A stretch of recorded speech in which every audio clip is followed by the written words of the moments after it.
Hi guys, आज हम इस वीडियो में कॉटलिन के एरेज़ के बारे में देखने वाले हैं कि किस तरह से एरेज़ जो है वो कॉटलिन में इम्प्लीमेंट होते हैं।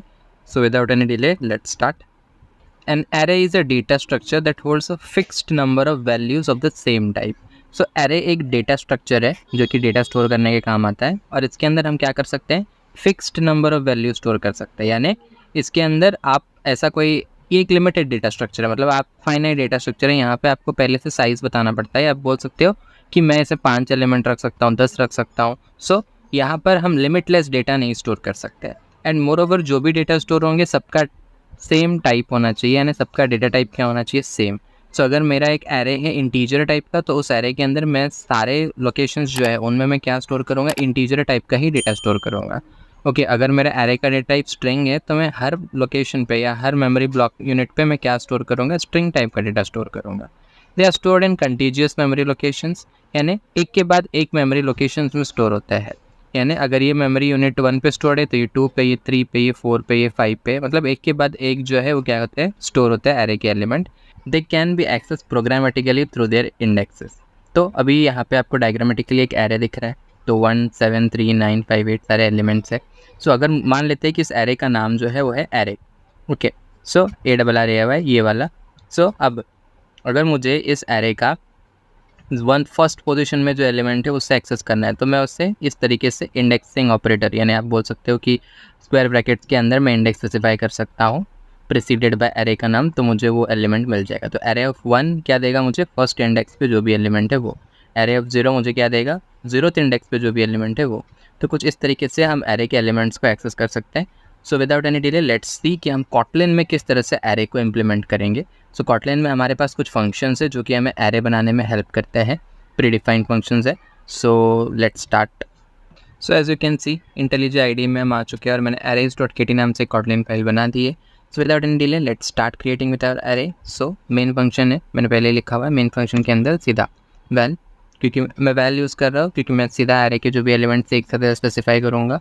तो मैंने वेरिएबल का नाम दे दिया से array1। ओके, अब कॉटलिन में मुझे एरे बनाना है, मेरे पास एक फंक्शन है एरे ऑफ।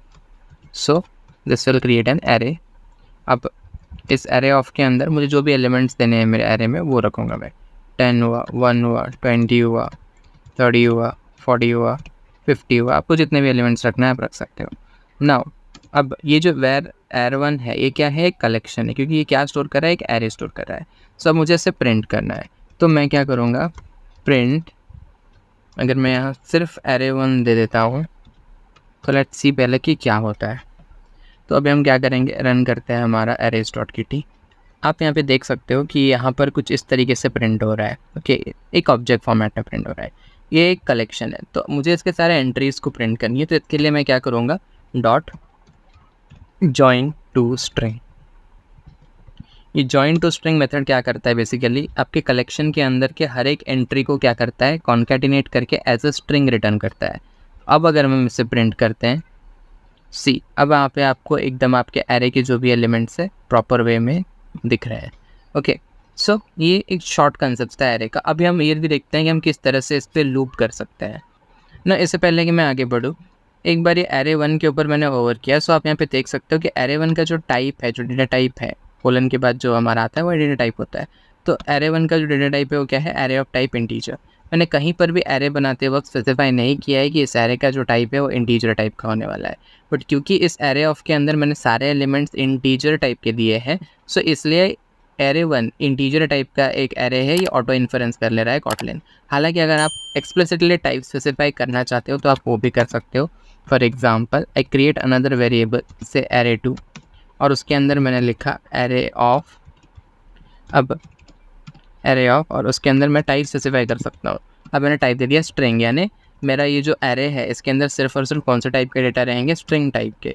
सो अब हम स्ट्रिंग टाइप के डेटा उसको एंटर कर लेते हैं। जैसे मैं सब्जेक्ट्स के नाम दे सकता हूँ यहाँ पर, CS IT, यहाँ मैंने देना है फिजिक्स, केमिस्ट्री। ओके, सो अब अगर आप इसे प्रिंट कराओगे सो ये ऑटोमेटिकली नो द रिजल्ट जो होगा वो क्या होगा, ये वाले इंटीजर्स, मतलब ये जो स्ट्रिंग्स है वो होंगे। और यहाँ पे आप देख सकते हो कि स्ट्रिंग के ऊपर आपको ओवर करने पे क्या दिख रहा है, एक्सप्लिसिट टाइप आर्ग्यूमेंट आपको स्पेसिफाई करने वो मना कर रहा है। क्यों? क्योंकि ये रिडंडेंट है, यानी ये ऑटो इन्फ्रेंस कर लेता है, आपको एक्सप्लिसिट टाइप देने की नीड नहीं होती।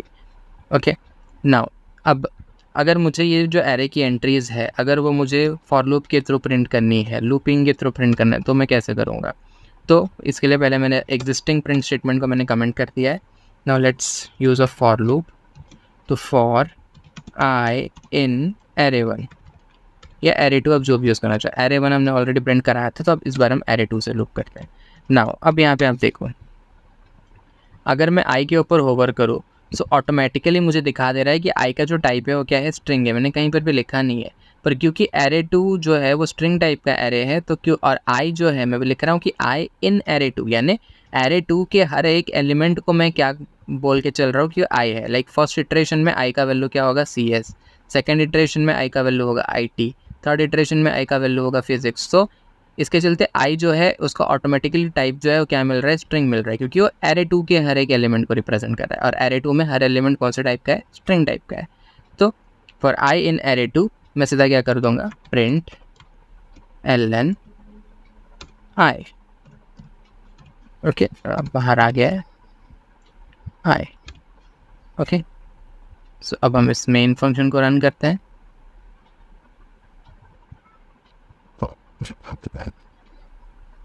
See, you can see the result, CS, IT, Physics, Chemistry.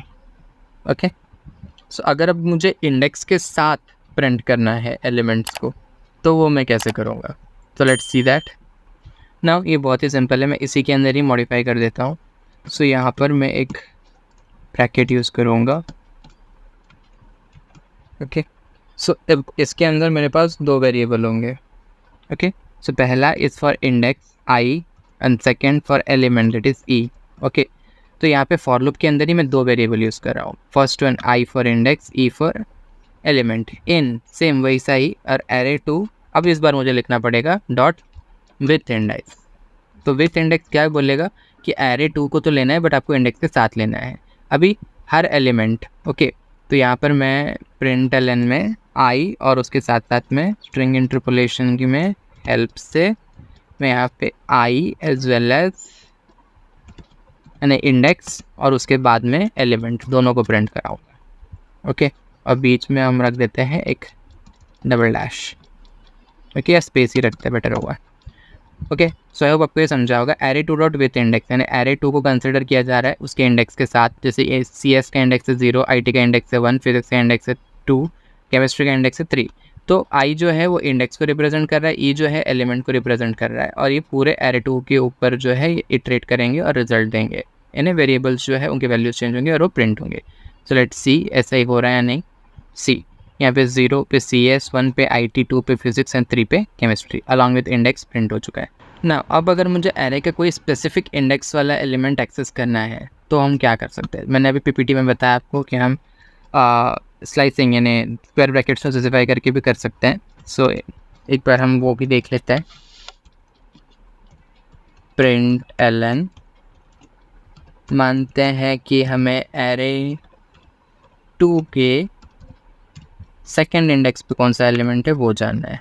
Okay, तो बहुत ही सिंपल है, मैंने यहाँ लिख दिया है एरे 2 के सेकेंड पोजीशन में जो भी एलिमेंट है वो।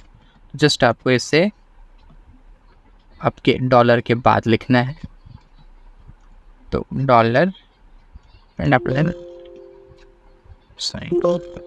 या एरे 2 ऑफ एरे 2 के सेकेंड पोजीशन पे। ओके, सो यहाँ पर आपको इस पूरे सेक्शन को कर्ली ब्रेसेस के अंदर लिखना है। ओके, तो ये एरे 2 के सेकेंड इंडेक्स पे सेकेंड पोजीशन पे कौन सा एलिमेंट है ये हमें वो दे देगा। अब इसके अलावा हमारे पास एक और तरीका भी है, वो है get method. So println मैं यहाँ पे सीधा लिखता हूँ array 2 dot get. See get एक इंडेक्स लेता है। ओके, सो ये लिया इसने इंडेक्स, और हमें कौन सा इंडेक्स का एलिमेंट चाहिए, से हमें चाहिए थर्ड इंडेक्स वाला एलिमेंट, तो स्पेसिफाइड इट। ओके, अब हम इसको रन करते हैं और देखते हैं। सी एरे 2 ऑफ 2 यानी एरे 2 के सेकंड पोजीशन पे या सेकंड इंडेक्स पे कौन सा एलिमेंट है, फिजिक्स से वही प्रिंट हो रहा है। ओके, और यहाँ पे एरे 2 डॉट गेट मेथड और ये स्लाइसिंग वाला स्क्वायर ब्रैकेट के अंदर हम जो इंडेक्स स्पेसिफाई करते हैं दोनों सेम ही काम कर रहे हैं। सो गेट 3 यानी थर्ड इंडेक्स पे कौन सा पोजीशन कौन सा एलिमेंट है वो, तो इवन मैंने थर्ड इंडेक्स पे जो भी एलिमेंट है अब वो कौन सा एलिमेंट है केमिस्ट्री, तो वो भी प्रिंट हो चुका है। कुछ इस तरीके से हम एरे के एलिमेंट्स को सेट भी कर सकते हैं, पर उसके लिए आपके एरे का टाइप जो है वो वैल नहीं वैर कर देते पहले, क्योंकि वैल जो है वो रीसेट नहीं हो सकता। ओके, या सब यहाँ पे आपका वैर हो चुका है। नाउ अभी हम क्या करते हैं, सेट करते हैं, और सेट हुआ है या नहीं हमें कैसे पता चलेगा, ऑब्वियसली बात है हमें गेट करना ही पड़ेगा उसके लिए। तो जो इंडेक्सेस पे हमने गेट किया था हम उसी इंडेक्सेस पे एलिमेंट को सेट करते हैं, एरे 2 के सेकंड पोजीशन पे। ओके, सो इसी तरीके से हम कर सकते हैं इसको, array 2 of 2। Okay,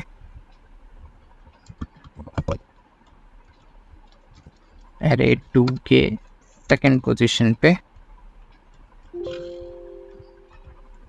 okay, array 2 के सेकंड पोजीशन पे मुझे कौन सा एलिमेंट रखना है, आपकी चॉइसेस से मैंने रख दिया अभी मैथ्स। ओके, अब एरे 2 के सेकंड पोजीशन को जब मैं प्रिंट कराऊंगा तो मुझे क्या मिलना चाहिए, मैथ्स मिलना चाहिए। अभी इसके अलावा हमारे पास एक और तरीका भी है, वो है सेट मेथड। जिस तरीके से गेट मेथड होता है उस तरीके से हमारे पास सेट मेथड भी है। ओके, तो वो कैसे कर सकते हैं, तो जिससे अभी मैं दे देता हूँ एरे 2 के सेट मेथड दो चीज़ लेता है पैरामीटर में, एक इंडेक्स लेता है दूसरा वैल्यू जो उसे सेट करना है। तो पहले तो मान लेते हैं क्योंकि यहाँ पे थर्ड पोजीशन हमने यूज़ किया है तो हम थर्ड इंडेक्स में ही चेंज करेंगे। तो थर्ड इंडेक्स पे मुझे क्या सेट करना है, थर्ड इंडेक्स पे भी एरे 2 में क्या है, केमिस्ट्री है, तो मैं अभी क्या सेट कर देता हूँ उधर से बायोलॉजी सेट कर देता है। ओके, नाउ अब जब ये पूरा पार्ट एग्जीक्यूट होगा, मेन फंक्शन एग्जीक्यूट होगा, तो इनिशियली तो एरे 2 के सेकंड और थर्ड सेकंड इंडेक्स पे फिजिक्स और थर्ड इंडेक्स पे केमिस्ट्री होंगे, बट इस दोनों लाइन के एग्जीक्यूशन के बाद सेकंड इंडेक्स पे मैथ्स और थर्ड इंडेक्स पे बायोलॉजी सेट हो जाने चाहिए, और ये दोनों प्रिंट स्टेटमेंट्स उन वैल्यूज़ को हमें डिस्प्ले करके देंगे। So let's see it works और नॉट।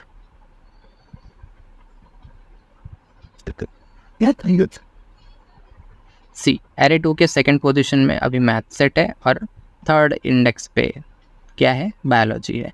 सो आई होप आपको एरे का पूरा फंक्शनिंग जो है वो समझ में आ चुका होगा। एक बार हम एरे के डॉक को भी देख लेते हैं। ओके, सो एरे का मैंने आपको सिर्फ एक मेथड बताया है, एरे ऑफ। ऐसे ही हमारे पास एरे ऑफ नल्स और एम्प्टी एरे मेथड भी प्रोवाइड करता है हमें Kotlin. So array of nulls आपको क्या करने में हेल्प करता है, एरे ऑफ नल्स आपको एक नल एरे क्रिएट करने में हेल्पफुल होता है।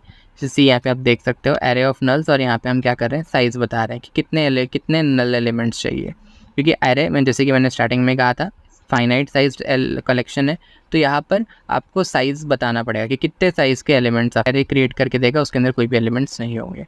ओके, तो ऐसे ही कुछ और भी इन्फॉर्मेशन आपको डॉक में दी गई है, एडिशनल इन्फॉर्मेशन अगर आप फॉलो करना चाहते हो आप कर सकते हो। हालांकि जो बेसिक कॉन्सेप्ट्स है एरे का वो सब कुछ मैंने वीडियो में कवर अप किया है। So if you have any doubts और क्वेरीज रिगार्डिंग एरे आप हमें कमेंट सेक्शन में पूछ सकते हैं। Thank you for watching.